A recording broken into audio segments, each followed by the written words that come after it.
Hey guys, welcome back to another episode of the Mind Muscle Connection podcast. Today is a Q&A episode. I have 3 questions I want to dive into, but first, before I do that, I just want to go over a few ways you can help support the podcast. So first, if you found this podcast to be helpful in any way, if you could leave a rating and review, and that will help more people find this podcast. Again, always trying to want to continue to grow this podcast. And the best way to do that is obviously other people seeing that people enjoy it. So if you have gotten anything out of this, you enjoy the information, you think it's good, applicable, please leave that rating and review. And again, if you're new to the podcast, obviously listen to a few episodes first before you go and do that. But if you are a longtime listener, that would be greatly appreciated there. Next, if you haven't yet, give me a follow on Instagram, Jeff, HOEHN_. That's where I'm most active on social media, post most content there. If you have any questions on anything that I talk about, you can reach out to me there. Any questions in general, you can reach out to me there. I'll always just DM away there. So if you're interested, or if you haven't yet, give me a follow there. So with that out of the way, let's dive into today's question. First question was, I can't lift heavy due to injuries. Can I still build and maintain muscle when doing that? And yeah, I obviously I'm bringing it on here, so I think it's a good question. And so I think this comes down to, we have to define what we think heavy is, and then I'll go over what the principles are of building muscle, and then some practical takeaways here with this. Okay, so I think the first thing we need to define here is, okay, what is heavy to you? So that's up to the person. Is it lifting 1 rep? Is it maxing out? Is it 3 reps? Is it 8 reps? So defining what heavy is to you, I think is the first thing. For me, heavy is going to be probably in that 1 to 5 rep range. That's what I would consider heavy. Then you'd have 5 to 10 rep range, like moderate, really heavy. And then you'd have 10 to 15 reps. Probably now we're talking, that's where we get out of the heavy talk, right? There with that. So that's how I would define that. So again, what is heavy? Because from a muscle building standpoint, that 1 to 5 rep range actually isn't really the greatest rep range to build muscle. Again, it's a great one to build strength, and to get really strong on those lower rep ranges. So again, I think we need to define that. And it's funny, depending on if you're somebody who is lifting in the 1 to 5 rep range and you move around, and now maybe you have to train more moderately heavy rep range, or even lower than that, or higher than that, I guess, the higher rep range, it actually may be better for building muscle. So I want to go over so really first we need to define that. But from there, somebody asked, hey, can I build muscle or maintain muscle not lifting heavy? And the answer is yes, absolutely. They've done research on this, and in the research, it shows probably anywhere from 3 to 30 reps is going to build muscle. Okay, now that's a pretty large range. Within that, there's going to be some ranges that are probably a little bit better for muscle building, some that are not great. But the takeaway is that you can build muscle in that rep range. Now, the main thing though is your proximity to failure, how close you are to failure in these sets. So you could do 30 reps, but if you're like 10 plus reps in the tank, that's probably not going to be the greatest for building muscle. Same thing with 6 reps. You could do 6 reps, but if you're 5, 6, 7 reps away from failure, you're picking a weight that's just not heavy enough for that rep range, then that's where we're going to run into issues there. Again, I think you could stay 5, 6, 7 reps away from failure and still build some muscle, but it's going to be much slower. It's not very efficient. And then obviously the more muscle you want to build, the more likely that's not going to happen. Because again, we could take this, if you take somebody who's never weight trained before and they start lifting weights, yes, you obviously want to make sure that they're lifting somewhat heavy and again, somewhat challenging. I think but at the end of the day, as long as it's more than what they've done before, they should still grow muscle. Again, it could be more efficient if we get closer to failure. Again, taking that target muscle close to failure. But again, you can't still build muscle that way. It's just not going to be the most bang for your buck in terms of like time and efficiency there with that.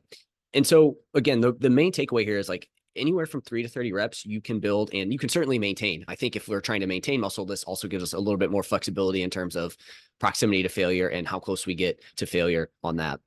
So in saying this, again, I think first we needed to define what heavy is for you. And then from there, as long as you can lift somewhere between 3 and 30 reps and you take the target muscle fairly close to failure, you're going to build muscle. And at the very least, you should maintain there. Now, what I will say is as you get higher in rep ranges, so again, once we get past that 10 plus rep range, it does become more challenging. So there's 2 things here. One, we need to make sure we get closer to failure with these higher rep ranges. In the research, it does show that in these moderate rep ranges, 5 to 10 reps, 5 to 8 reps, you can stay a rep or 2 away from failure, and you're probably pretty good from a muscle building standpoint. And actually, as you get closer to failure in those higher rep or lower rep ranges, there might be a lot of extra fatigue that comes with that. And again, we don't want to necessarily be afraid of fatigue, but again, the research is showing that in these lower rep ranges, you can probably get away with keeping a couple reps in the tank, and that's going to be pretty good. Again, I think Still, people underestimate how close they train to failure. You still want 2 reps in the tank is still going to be hard training. It's not going to be easy training by any means. But with these higher rep ranges, 2 things. We need to make sure that we get close to failure, right? It's very important that we do that. But then 2, on the kind of other thing here that makes this rep range a little bit more challenging is it's harder to gauge how close you are to failure in these higher rep ranges. And what I can pinpoint this to is that when you do these higher rep ranges, it's just a longer set. So for one, you start to get a little bored. And then 2, other aspects of like your cardiovascular system ends up being the limiting factor, right? You're more likely to end a set because you're breathing heavy, right? Boredom, breathing heavy, but your target muscle can get a little bit close to your target muscle still has more reps in the tank. And so you get that perceived feeling of you're taking your target muscle closer to failure, but you're actually not. So you have to push yourself a little bit more in those higher rep sets. That's really the only downside with these higher rep sets is that, again, you need to get closer to failure, but it's also harder to get closer to failure in those sets and there with that. So I think really the cool thing with this is when it comes to building muscle, like this was something I heard recently, you just need to just get the work done. And again, you just need to push yourself in each set. And you're probably pretty good there with that. Now, again, obviously it's a little bit more nuanced than that. And it can be, sometimes that can go wrong because we also want to look at like exercise selection as well too, and making sure you're choosing the right exercises and there's not a lot of redundancy in your programming. But at the end of the day, if we want to boil it down, like you need to just make sure that when you train, you're taking that target muscle fairly close to failure and you're just putting in that work for a couple sets. And that's how we're going to build muscle. So again, we definitely can build muscle. And so again, just because you can't quote unquote lift heavy doesn't mean you can't build and maintain muscle. And as I said initially, if we're training in the 1 to 3 rep range, that may not be the greatest for building muscle anyways there. As far as if you do have these injuries, again, it really is going to come down to finding that rep range that works best for you, finding exercises that work best for you as well too. Again, that's a cool thing with building muscle is there's a lot of ways that we can get the work done. There's a lot of exercise, a lot of different exercises that we can do. And honestly, variety is probably a good thing. And when I say variety, meaning that we don't just do one exercise for a muscle group, right? We probably want to get a couple of different movements in there. For the quads, for example, you probably want to get a squat pattern in there. Again, that doesn't mean a back squat, but you want to get a squat pattern in there. You probably want to do some sort of like leg extension. You probably want to do some single leg work, right? Again, having some variety is going to be a good thing. So I think exercise selection is going to be something that is going to be important here as well too. And then finding that exercise selection that works best and feels good for whatever injuries you have, but also working through a range of motion that is pain-free. Again, we come back to this kind of range of motion talk where it's, oh, hey, this is the best range of motion. And again, if we want to really maximize muscle growth, I think we do, want to make sure we focus on, we probably don't want to skip out on the length and position of a movement, right? But if we have certain injuries, maybe during that period of time, we have to skip out on that length and position, or we just work through the pain-free range of motion. Maybe we're skipping the short position, right?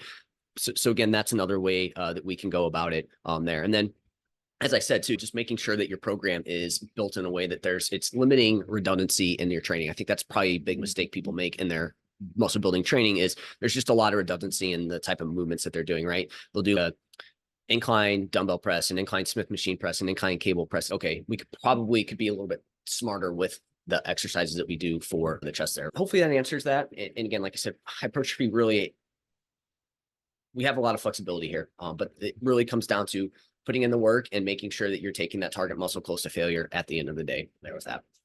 All right. So I had a question recently from a client that I wanted to hit on here. Sometimes I do take questions from clients and put them on here that I think are really good. And I think the timing of this is perfect. As of right now, recording this, it's the end of October here in the States. We obviously have Thanksgiving coming up, and then we have Christmas, and we have New Year's. There's just a lot of parties going on during this period of time. And this has been something that, as long as I've been in the fitness industry and even before, it's, the holidays, this is the hardest time. I gained 15 pounds over the holidays. It's just a thing that it just happens. People just do it every year. It's almost like a excuse. I feel like it's become that, in that it's just an excuse. It's the holidays. I don't need to focus on this. I can just do whatever. And again, like I said, it's just more so an excuse. And so that is my first thing on this is, the question was how to manage holiday parties. My first thing on this is, people put too much stock into a single event and single parties, when really at the end of the day, it comes down to what you do most of the time that is most important during those boring times. And that's where people end up screwing up. And this comes back to what I said initially, where I think it's an excuse. And then that leads people to be like, after the holidays, I'm going to do this. So then they don't focus on anything during that period of time. And that's a big mistake. Now, if you listen to this podcast, chances are you are at least going to do some sort of exercise. You're going to have at least some something you're focusing on from a nutrition standpoint there. Maybe not the greatest and maybe not the best strategy, but you are focused on something, you're going to be doing something, right? I think that's going to drown out most people. Now, again, if you are that person that doesn't, hey, I think the first thing is you do need to make sure you do some sort of movement, some sort of exercise during this period of time. I mean, it's going to be a lifesaver for you there. So how to manage the holiday party. So first, again, what you do most of the time matters most. So we're really concerned about those periods of time outside of these holiday parties more than anything. And so again, making sure that we have that nailed down. That's, 9 times out of 10, that's going to basically cancel everything out, and the holiday parties are going to matter less during this period of time. I guess where this could potentially show up, people try to like fat loss diet through the holidays, which again, maybe that's not necessarily the greatest time. Again, it can be done, but that's probably not the greatest time to do that. And then you just put yourself at a higher risk of overeating at these holiday parties. And I think in that situation, you're more likely to maintain than anything, but you could go the other way depending on your methods from a fat loss perspective. But this is the next thing we need to consider is what phase are you in from a nutrition perspective? That's going to determine how we manage these holiday parties. Again, if you're somebody that is in a fat loss phase, we might have to be a little bit more restrictive in terms of what we do here. You might have to be on top of things a bit more. If you're hanging out at maintenance and you're nailing things most of the time, you probably have a little bit more flexibility in these holiday parties. And then if you're someone who's in a small surplus, hey, you have the most flexibility here. Again, we can take that too far. You have the most flexibility here. And again, these strategies are going to be helpful, and we probably do want to follow these. But at the end of the day, what phase of nutrition you're in is going to be huge here. It's going to really play a big role. And this is why most of the time, I'm not a huge fan of having clients diet through the holiday season, especially the more events they have. This is a great time to eat at your maintenance, really push training, make sure you're building good habits, getting enough protein, focusing on stress management, sleep, and like I said, really pushing training. And this can be a great time to do that and set you up for a cut come January or later on before the summer. And it can just teach you how to actually maintain during this period of time versus trying to be all or nothing with it, where, okay, you're either going all in on your nutrition or you're not doing anything.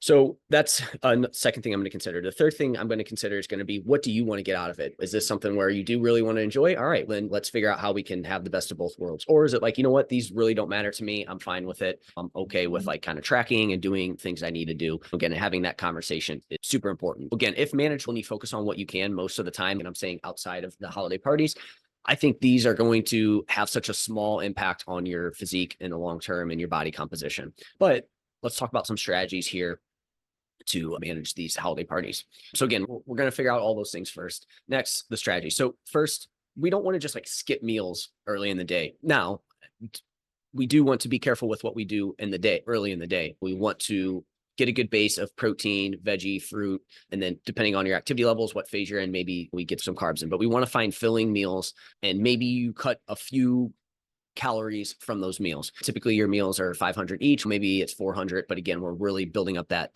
bulk of food versus, oh, hey, I'm going to a party tonight. All right, I'm just going to skip this meal and I'm not going to have any calories leading up to it. And then that's when you're super hungry, and then it's really hard to manage, and then you overeat, and then you probably don't get enough protein for the day. You definitely don't get enough micronutrients, and it's this vicious cycle. And you wake up the next day and you're hungry from that, and then it just leads into this spiral from there. You probably, then some people will weigh themselves the next day and they're up 5 pounds because again, they ate super late, they ate saltier foods, they ate higher carbohydrate foods, they didn't sleep well, and then now it's all crap. I gained all this weight. I'm feeling terrible. Now I need, and then they either give up or they restrict themselves more, right? So it's this vicious cycle. So what we want to do is we don't want to just skip meals. We just want to increase food volume, and maybe you cut calories back slightly in those meals leading up to it. Okay. But again, what we do early in the day or the rest of the time, the meals outside of these holiday parties is the most important. So again, if we can nail that, you're already in a great spot, because again, if we get these in, you're going to go into this feeling pretty good, pretty satiated, and you're less likely to overeat. Again, you certainly still can, but you're less likely for it to happen. Next, when we're here at the holiday parties, we really want to try to stick to meals. If there are certain appetizers you want to have, try to pair them with your meal versus just grazing and eating them. Because again, if we go in hungry and we start to graze, it's going to be really hard to manage that. You're going to just want to keep eating more. So if we can, try to stick to meals. And again, if there's appetizers, try to eat those with your meal versus doing it beforehand, or try to space it where, okay, 10 minutes before I'm going to do it. You probably don't want to get straight to the party hungry, and then you guys aren't going to be eating for 2 hours, and then you're like just grazing for 2 hours, and then you eat a little bit, and then you have a little bit for your meal, and then you're still hungry, and then they bring out desserts, and you have a little bit there, and you just slowly graze throughout the night, and that adds up over time. You never really get full or anything like that. So when we can, try to stick to meals there. Try to find something that is higher protein if possible. We want to slow down. So if no matter what, when we're eating, we want to make sure we're slowing down and really chewing our food and enjoying whatever we have. And the worst thing you can do is eat something and then you're just like scarfing it down, and or you're just like upset that you're eating it and then you don't even get to enjoy it. We want to try to drink calorie-free beverages if possible. So anytime we can, try to stick to water or diet drinks from there. And yes, that means if you don't have to and you don't like to, obviously not consuming alcohol is probably going to be best from an overall health and body composition standpoint. But look, I enjoy some alcoholic beverages from time to time. And again, I know most people do. Again, I understand if that's not feasible all the time, but when we can, that's probably going to be the route we'd want to go there.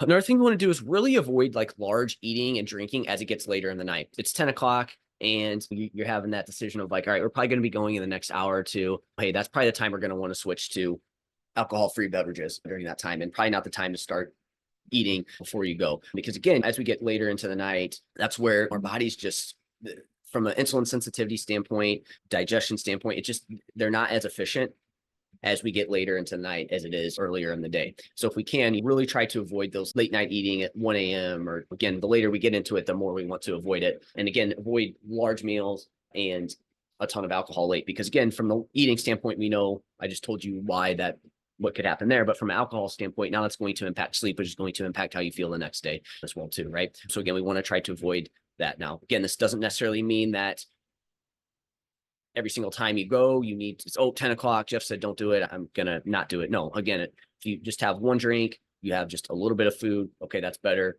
But now it starts to get to 12 o'clock, it's okay, now we probably want to dial back a little bit more. Gets to 2 a.m., hey, we probably want to dial back even more. And again, it's also how much you have at any one time too. Again, this is all on the spectrum here. Another strategy is back and forth between an alcoholic beverage and an alcohol-free beverage. Again, maybe you have an alcoholic beverage and then you have one or two alcohol-free beverages that are calorie-free, and then you switch back. So then that way it's not like you're just slamming alcoholic beverages all night, because again, the more drunk we get, the more it's going to impact sleep, the more likely you're going to want to eat tasty food. And again, there's that vicious cycle there. So those are my main strategies. Just understand that there's likely going to be some discomfort with this. And what I mean by discomfort is you're probably going to have that thought of, man, I really do want this. And I think sometimes when people feel that way, they feel like they can't enjoy things anymore and stuff like that. And again, unfortunately, like I said, we want to take everything I said into consideration here. We want to do these things. You're probably going to be in a good spot, but understand there's probably going to be some discomfort. And when discomfort, you're going to have to make a tough choice, right? Again, back in the day, maybe it was 10 o'clock and you're like, screw it, I'm just going to drink anything and everything. I don't care. Hey, now that we're more focused on our overall health, our body composition, these are some of the changes that we do need to make, unfortunately. And at the end of the day, you're the only person that gets to decide if you stick with that and follow through with that or not on there. So hopefully that gives you some on how to, or some strategies on how to manage these holiday parties. And you could use this with any party, right? It doesn't necessarily have to be just holiday parties. All right. So last question of the day is going to be ideal amount of sets per muscle per workout.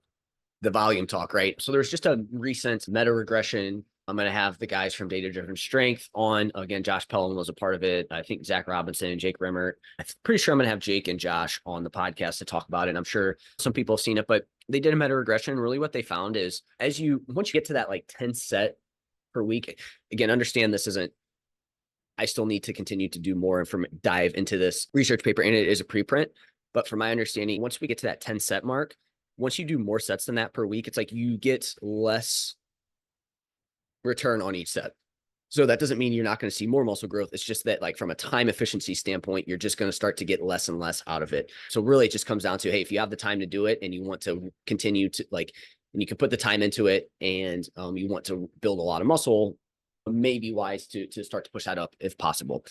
But just understand that as you keep adding sets, you're going to get diminishing returns on each set. And again, it seems once you get to that 10 set per week mark there, again, there's a lot of factors that go into it. That's on average. It's not once you get to 10 sets, it's automatically going to change that way. And we can also think of this the same way as there's a couple other things as well, too, that this happens with steps. Again, if we go from 2,000 steps to 6,000 steps, we're going to see a huge return on investment there. We go from 6 to 10,000, you're probably going to see a pretty good return on investment there. But once you start getting past that 10-ish, 8 to 10,000 mark, and you keep adding more steps in, the return on investment is going to be lower and lower for each increase, but you're also spending more time doing that. So you just have to weigh that out there. And then same thing with protein, right? It's like from a muscle building standpoint, if we go from say 0.4 grams per pound of body weight to 0.6 or 0.8, you're going to see a huge return on investment. But once you start getting past that 0.8 to 1 gram per pound of body weight, you really don't see as much return on investment. So again, this same concept there with that. So this kind of leads me to per muscle group per workout. I think 3 to 10 sets on average is probably where we want to be with that. 10 being obviously on the higher end. And if you train twice a week, that's where now you're at 20 sets, potentially, if you divvy it up perfectly with that. And then obviously this brings in the talk of frequency, how many times you train a muscle group per week. I think 2 times per week is the best, but we can be flexible on that, right? It doesn't necessarily have to be that, because at the end of the day, the amount of sets that you do per week is probably going to be most important, so long as you can put in quality sets. Obviously, if we do 10 sets per week and we do that all in one training session, and those sets 8, 9, and 10, maybe you're a little bit more fatigued, you're not able to push as hard, and therefore you're not getting as much out of those sets. That's probably going to be slightly less optimal than if you could split it up 5 and 5 and get 5 quality sets in each training session. Total volume for the week does matter, but how you do break it up is important, and how you train within that is important. So again, I think 3 to 10 sets per muscle group per workout here on that. But this is also going to depend on a few things. This is going to depend on our exercise selection. If we just do, I want to add in there, if we just do things like leg extensions, maybe we can bump that up higher. But if you just do things that are like super challenging, heavy, they really challenge the length and position. So some back squats, hack squats, stuff like that. That's going to alter how many sets you do per workout, right? That's going to be a little bit harder to get more of those in versus leg extensions. Again, leg extensions are still going to be challenging, but they're probably just not as demanding on there. So again, exercise selection is going to matter. So it's also compound lifts, how much weight you use, yes. But again, where that exercise is challenging at in the range of motion. What muscle group you're training. Again, I think doing sets of calves might be a little bit different than doing sets of quads. Again, it is dependent on the person. So not only per muscle group, but per person as well too. It's going to matter here. How hard you train. So the harder you train, the closer you get to failure, you're not going to be able to do as much on average, right? Again, that's not, some people could train really hard and do 10 sets. Also, some people, maybe they can get away with less sets in doing that. Now, the further away you train from failure, then you're going to maybe fall a little bit higher on this list there. So again, just, you can already see where it's being like, oh, 6 sets per workout per muscle group. It's, again, that's a good kind of general rule of thumb and a good like kind of number to give you some sort of structure, but within it, it depends on your training methods and what you do. Rest times are going to matter as well too. The shorter you rest, you're probably going to have to do a little bit more sets to make up for that. Okay. But that comes back to how hard you train. When we rest for shorter, we probably don't get as close to failure as we think. Therefore, you can do more sets. And then also the total volume for the workouts. What other muscle groups are you working? How much volume are you doing for those? And that's also going to impact it, right? So again, I think all this considered, I think 3 to 10 sets on average, probably. I think for my clients, most of the time, it's going to be about 3 to 6 sets per muscle group per workout. Again, that doesn't mean that I stop at 6 every single time. Sometimes it could be 7, it could be 8, but on average, I would say we fall in that 3 to 6 set per muscle group there with that. So hopefully that answers that question for you. Good question. I love that one. But yeah, that's it for this episode. If you guys have any questions on this, how many sets you should do per workout, how to manage holiday parties, and what rep range you should work in, and how can you make sure that you stay injury free, then my free 30-minute strategy call is for you. So if you're interested in that, the link to that is in the show notes. That's it for this episode. I'll chat with you next time.